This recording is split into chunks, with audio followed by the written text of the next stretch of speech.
What's going on, Nation? Business Athlete Nation, 2% Nation with Diane, Manuel, Keith Bilous, and Jeff. Jeff, how do you say your last name properly? It's Staheli. Jeff Staheli joining us from a camper with his kids somewhere in North America for a special episode of Two Dads in a Lab trying to be 2% better. Jeff, what's going on, man? Where are you? I'm currently in Mount Hood, Oregon. Oh, nice. I love it. You're just south of me. I'm just up in Vancouver, Canada. Straight up. I'm familiar. Kelowna is our home base, so that's where our gym and clinic is. What? Yeah, you're from Kelowna, Jeff? We've been pretty nomadic for most of our married life, and Kelowna has been where we raised our kids for the past 5 years. We moved there. We opened a gym and a clinic. So I'm a chiropractor. And which gym? It's called Kinetic Evolution. Okay. I've not been there yet. Smaller private gym. Great. But so we were there for the past 5 years, and then for a variety of reasons wanted to change things up in life and give our kids this experience. So give ourselves this experience too. Jeff, I freaking love it, man. A number of years ago, just pre-pandemic, we pulled our kids out of school, our two daughters, and we traveled for 5 years full time. And 2.5 of those years, we ended up getting stuck in Bali, Indonesia. But it happens. So when Keith told me what you're doing, I was like, oh, I'm living my dream. I just vicariously through you now because my kids are off at university now. So I don't get to tow them around anymore. And that window where they think mom and dad are cool is definitely closed. How old are your kids, Jeff? 9 and 8. So they're at a great age for this. They're independent enough where they're experiencing new things themselves. They don't need to be attached to us, but they still think mom and dad are cool, and we get to spend time with them every day. So it's been pretty special. So let me ask you this. Obviously, there was a build up to making the decision to pull the kids out of school, to really embrace this more nomadic lifestyle as a family unit and just go. What was that like, the lead up? Was there a catalyst or was there a trigger that made this idea start to form? And then how did it actually get to the point where you're like, peace out, we're gone? Yeah, it's a good question. My wife and I have always enjoyed traveling. And I think just the years leading up to this, we were noticing life was flying by at a breakneck pace. Last year, we decided to homeschool our kids to get a little more time with them, but that almost felt like just adding more structure to the routine, which led to life even flying by even more. So we're building a business at a busy practice. My wife was busy doing her thing. With the kids, I'm coaching soccer. We got to get them from here to here. And it was just days turn into weeks, turn into months. And we're like, this is going to fly by too quick. I always like getting advice from people a little bit further ahead than me, and people in your stage where my kids are in university, enjoy every moment while you can thing. We decide, let's just make this happen. Let's try and slow life down, give our kids an experience. We didn't realize the experience we'd be giving ourselves, which has also been pretty special. But it's been a really cool time to come together as a family. We did the math the other day. And I think over the past 9 months, we've gotten about an extra 600 hours with our kids that we wouldn't have gotten had we been still doing our 9-to-5 gig. Yeah. It's huge, man. I think what it leads me to ask both you guys, gentlemen, is so Di, you have experienced it with your kids. How old were your kids when you guys went? Christy and I would have pulled the girls out of school. We were talking about this the other day. I think they were 11 and 9. Not very dissimilar. Actually, it might have been 8 and 10. 8 and 10. Same ages. Perfect age. Yeah, similar. It might have been 8 and 10 when we started. They had birthdays, and then we pretty much went traveling. So it was like they were at the younger side of that. But yeah, it was a full lead up because I transitioned away from a company that I was a co-founder of. So I had basically 18 months to detangle myself from that. Then so it was like this constant countdown. We knew it was coming, and that was. It was a nerve-wracking 18 months, but I'll also tell you it was very exciting because, you're just, you see that vision and that dream, and it just keeps getting closer and closer and closer. And yeah, I got to applaud you, Jeff. I think it's freaking huge, man. It's huge. And is there any days where you guys, oh God, what have we done?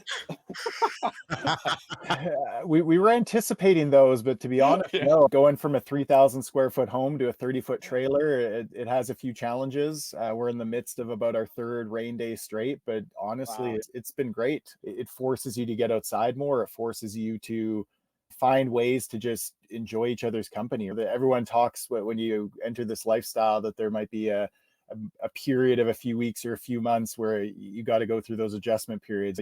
Personal space is no longer a thing, right? You don't get the time away from each other necessarily, but we didn't even really go through that. We just treating each day as an experience, and it's really been a blast. No regrets. Are you in the trailer right now?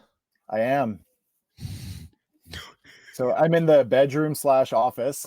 That is awesome. The kids are out there doing some homeschool with mom, and they're about to go out on a bit of a nature hike in the rain here. So wow. So the question I want to ask both of you. So Di, you went through this, and Jeff, you're going through it. I'm going to imagine when the experience ends, like how do you mentally and psychologically deal with the end of it, Di, Manuel? And then Jeff, I'm going to put myself in your shoes. It would make me incredibly anxious knowing that this experience that I will have forever with my children, that I like, it's a representation that everybody's older and that the experience is done. I'm not going to have 600 days with them. Like, I'm talking sadness. Di, how did you and Christy reconcile that it's over?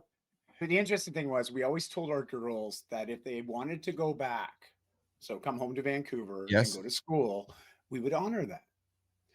And sure enough, as they aged and got into more of those teen years, and so it was really interesting because we basically skipped the middle years of school, which I found now looking back on it was probably the best thing that we could have done for our kids, just based on comparing our kids to other kids their age that had the middle school year experience. Because it's just our kids are so different. Just they're much more present, much more mature. They're not anxious over certain things that we just laugh at. We're like, man, wait till you're older. That's nothing to be worried about. But and it sounds cliche. We've all been there as youngsters ourselves. But I just found it was really interesting because our kids were just always around people. We took them to do things that Christy and I like to do. So we'd go visit Toastmasters Club. We'd go visit CrossFit gyms. Like, they were coming along, man. And so they were constantly exposed to older, more mature people. And because of that, they were always carrying conversations. And so they had this very way about them. But here's the thing. They got to a place where they're like, I really want to go and have experience high school. And so we honored it. We moved back because of that. And so my eldest, she only had a couple of years to do. And unfortunately, she's just getting back into high school, and then lockdown. So she had a few months of the high school experience that she wanted, and then the world closed down. And so a lot of her high school, that first year and a bit, was just over Zoom, right? Which that's a whole nother thing. But it was good. It just got to a place where we felt it went its course. Now, to be honest, did I want to come home from Bali, Keith? Yeah. No. Okay, I'm going on the record. I didn't, but it's all good. I'll get there. Yeah. Again. So interesting, Di. So in many ways, it was time for it to end. The girls were like, Mom, Dad, we're done. And because you and Christy were honoring that, it was probably the mental permission that it's over with. We're honoring our children, and it was probably an easier way to go about it. Jeff. And educationally as well, just real quick. And I'd like to hear your thought on this, Jeff, because it's the education piece that we used to have people asking us about all the time. And I don't know, Jeff, if you had anybody in your network reach out, but this happened on Facebook to Christy and I. We had one person say, what you're doing to your kids is a form of abuse. Like, I couldn't believe it. I could not believe it. What? Anyways, I didn't even respond. I just deleted, blocked, right? I'm just like, whatever, get out of here. Yes. But I know the education's a hot topic for a lot of people. And being Canadian, the system's a little bit different than the US, but we still follow some of these more generally accepted education programs. But we recognize that for them to have a cleaner entry into university, it would be valuable to at least have a year or two of more of a structured high school so we could get official transcripts. And we knew that our kids were aspiring for university. They both wanted. I'm like, why? Guys, can you just gap year? But they're like, we've been on a 5-year gap year. They're like, no, we want to go. Like, they wanted to go to school. And because of that, they both excelled. Both went off to great universities. Like, it's so I commend them on that. I sometimes look at it and I'm like, I don't think they got that from me. But anyways, what are your thoughts on that, Jeff? How's it been with the education piece? Yeah. I think a point you brought up was the whole COVID lockdown experience, and that really changed a lot of things. And I've been working as a chiropractor, I specialize working with youth for the past 15 years. And I've seen a big change, whereas 10, 15 years ago, the homeschool kids, there might've been some social awkwardness there, those sorts of stereotypes around homeschool kids, those might have rang true. This is also before I had kids as well. Right. But now, since COVID, there's a lot of people looking for alternative forms of education, whether it's outdoor schools, hybrid homeschools, and then what they term road school, people who live on the road and school from the road. That community is exploding. So Our kids That are was not getting very much when we started, because that's what we used to tell people. We were like road schooling our kids. That's what we were doing, but there wasn't a lot of people doing it yet at that point. exactly. No, Cool. the community's huge. Every place we pull into, there's other families doing it. Our kids are getting an amazing experience of every few weeks having to meet new people. These other strangers that are the other kids that are road schooling, they have to go introduce themselves, learn how to make friends, learn how to navigate any sort of differences. Whereas you think of a kid going through the traditional school, they find their people, their handful of friends, and stick with them as they progress through the grades. So they're really getting that social experience, not to mention the learning outside of the classroom, right? The amount of science centers we visited, museums, libraries, nature tours, ranger stations, all the above, right? They're actually learning outside of a book in a classroom, which I feel is quite beneficial as well. They're quite well adjusted. And to circle back, the concern over socialization, I think, is becoming less and less of a concern because there's a lot more people doing it and a good social network for them to thrive in. Was the pandemic a big impetus for yourself and Amy to be thinking about doing things differently with the kids? A little bit. So we had moved from Calgary to Kelowna, put all our chips in the middle, myself and a business partner. We opened a gym and a therapy clinic. And we were about 18 months into it, just getting to the point where, hey, this thing might actually make it. And boom, lockdown, and you're not allowed to treat patients. And you're a gym, you have to close down. And so it was a trying couple of years for sure. And at that point, my kids were in public school. And at that vulnerable age where, you're trying to do grade 1 on a Zoom and you can't see your friends, and they were really struggling with it. So we were starting to say, what else is out there? What can we do for our kids? If this can happen, it can happen again. So it factored in for sure. It made my work less enjoyable. It made running a business less enjoyable. And that's when we started. One of the steps was we transitioned both of our practices online. So my wife works with kids' mental health. I work a lot with nutrition and kids exercise. So we combined our two expertises together, and we do a lot of online coaching for parents. And that provided a means to be able to not be tied down to a location as well. So it all came together. So happy for you too. I just think it's great. And I do agree. There's a lot more people doing it now. It's become much more, I don't want to say acceptable, but I think there's more awareness to it. I recognize there's still pockets of people that are like, God, you guys are crazy. I think it's generational. I think it's generational. Well, what's interesting too, though, Keith, and Jeff, you probably recognize this too with your networks and maybe people that you meet. They're like, wow, that's great. I could never do that. Our family could never do that. Like, we heard that. He was like every other person we met. And I'm like, why?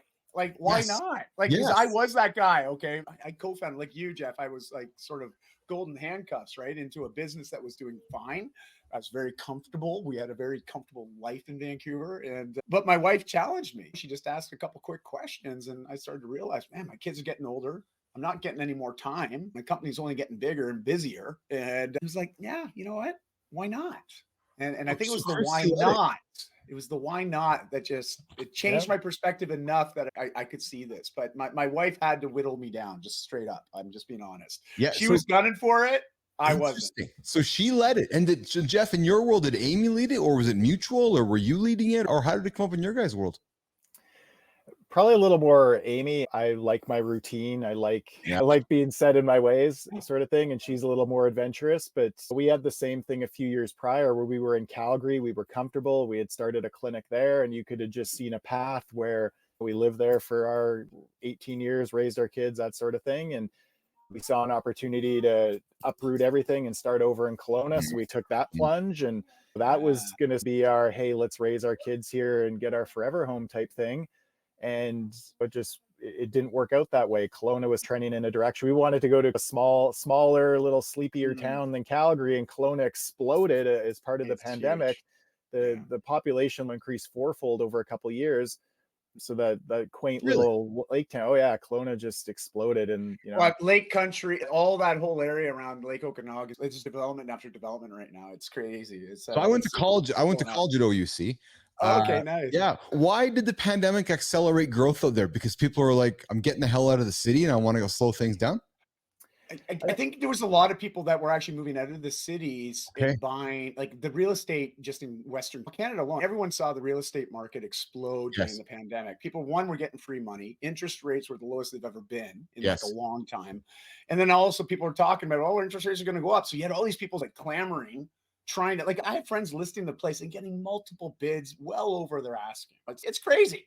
Not now, but then it was crazy. And Kelowna was just, it's always a hot spot because it's just in the summer you can freaking do it. It's just, anybody that's been to Kelowna, it's a big playground, man. It's fucking awesome. My wife's family's all up there, so I go up there a lot. I love it. I love it.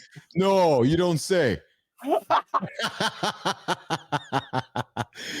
So Jeff, in round 2 of our in our next episode, I want to talk about Super Dad and the stuff that you and Amy have been doing and what frankly drew me to you on LinkedIn. But before we go there, let's stay on topic around your journey right now. You guys are in Oregon right now. Fort Hood, did you say? Port Hood. Mount Hood. Mount Hood, yes. How do you guys decide where to go? How do you decide where to stay? Where are you going next? When are you going next?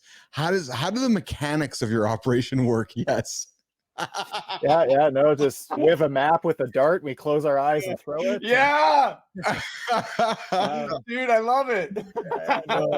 Honestly, it's funny because you make plans and they rarely end up panning out because you meet someone and you want to go here, the weather changes. It's nice to have that flexibility. We are crossing the border back to the Great White North here in a couple of weeks, see some family. We're going to spend most of the summer in Alberta, I think, just again visiting friends and family. We're at that crossroads. We envision that myself and Amy were going to want to keep going, but the kids were not going to want to. And they're the ones pushing. They want to keep going. So we have a couple of good friends living this lifestyle, and they're heading out east for the fall, down the East Coast for the winter into Florida. So that's an option. Again, the need for planting roots and getting a home base and some routine is pulling me one way, but I also see this as a once in a lifetime opportunity. How long have you guys been out? How long have you been out, Jeff? About a year. Yeah. So since the wife and the kids can't hear you right now, you're talking to Keith and Di right now. So you're quietly, maybe it's like psychologically, mentally, you're ready, aren't you, to be done maybe? It's just that like the one guy on the one shoulder saying it's okay, get a place, let's get into some comfortable routine, and the other side is just saying no, let's do this, stay out of your comfort zone, keep growing, experiencing that sort of thing. And it the might come kids down to a coin flip. And the kids are eager, right? The kids are, because this goes back to even the question that I asked a number of moments ago when Di said him and Christy honored the children's wishes to come home, and because I'm wondering what it's like to be ending, and I guess deep down there's I'm ready to be home. I'm ready to go set roots. I'm ready to get on with the next stage in my life. It's almost a maturity thing too, in many ways. Definitely. You put yourself in the kids' shoes, and every morning it's like the trailer doors fly open and kids are running out, and they're out in nature every day, right? They're running through the forest, climbing trees, flipping rocks, looking for bugs, meeting new kids. A lot of places you stay have like these big swimming pools and lodges, all these stuff for kids to do and play in. And then we try to at least once a week, it's no screen day, it's no work day, and we go on a family adventure. We just hike the second tallest waterfall in North America. Wow. The other day, like kids are loving all the exploring, right? Like I said, the science centers we're checking out, and it's a new experience every day for them. So they don't want to leave that. They're experiencing that right now, and they're having so much fun that the thought of going back to somewhere and entering that routine of Monday to Friday, we do this, and they're just craving a little bit more of this excitement and adventure. Wow. Fantastic. Di, how do you want to wrap up some actionable questions from Mr. Jeff here today? Yeah, let me ask you this, Jeff. Okay, so there's people listening, and they're like, oh, okay, yeah, that sounds fine. Yeah, I mean, awesome for you guys, but no, I not me. But I just want to ask people, why not? And on that vein of why not you and why not your family, even if it was just to take a little gap from work, it's very easy to take an extended leave, just put in the paperwork, make it happen, do some planning. But for people that might be just a little curious, where would you recommend they go to start to learn more about maybe this lifestyle, this community, especially for people that have kids that might be in that, say, 5 to 15-year-old range? What do you think? Where would you recommend that they go? That actionable item? Just why not? Just go learn a little bit more? I'm just curious if you have some resources that you'd like to suggest they check out. This is probably more of a question for my wife. There is a ton of Facebook groups out there. There's a ton of support networks. Full-time Families is one of them. I believe that's on Facebook. Road Schooling is another one. The more you start looking outside of your little box that we all fall into when we're just in the 9 to 5 grind, you see there's so many different ways to do it. We've met families who they'll just pull their kids out of school for a month and go RVing or go to Bali or something like that. Some people have been doing this for 5, 6, 7 years. There's opportunities for people. There's a site where you can farm sit for people. So this one family we met, they just go around North America looking after people's farms for 2, 4, 6 weeks, whatever it is. And it's their room and board's paid for the whole time. So there's so many different ways to do this. And I always just encourage people to, stop for a sec. This is where the pen and paper comes in, and it's a powerful thing, right? What do you want your life to look like in a year from now, 5 years from now, 6 months from now? And start taking action to make that happen. Because if you don't change anything today, it's going to look the same in 6 months. It's going to look the same in a year. And I always have that experience, especially now. I'm reaching back out to people I haven't talked to in a while. And it's, hey, I haven't talked to you in 5 years. What's new? Well, nothing, doing the same thing. And it's just personally never want to be in that situation. I want to grow. I want to learn. I want to experience new things. And I want to give my kids that, because circling back, I guess maybe Amy's pushing this a little bit more than I thought, but if it wasn't for her pushing me out of my comfort zone, I'd be still doing the 9 to 5. I'd still be on that same path and leading my kids down that path. So I think just really being intentional with your time. What's the life you want, and what steps can you take today to move towards that life? Awesome. Great insights. Great insights. Jeff Staheli, Diane, Manuel, Keith Bilous, 2 dads in the lab trying to be 2% better. We're going to wrap up today's episode. Come back. Jeff's going to be around for episode part 2. We're going to talk about him and Amy's mission. They love to teach people how to raise healthy families. Jeff is a super dad. Looks like Amy's a super mom. So we'll be back in a second for round 2. Jeff Staheli, Diane, Manuel, 2 dads in the lab trying to be 2% better. We'll see you guys next episode.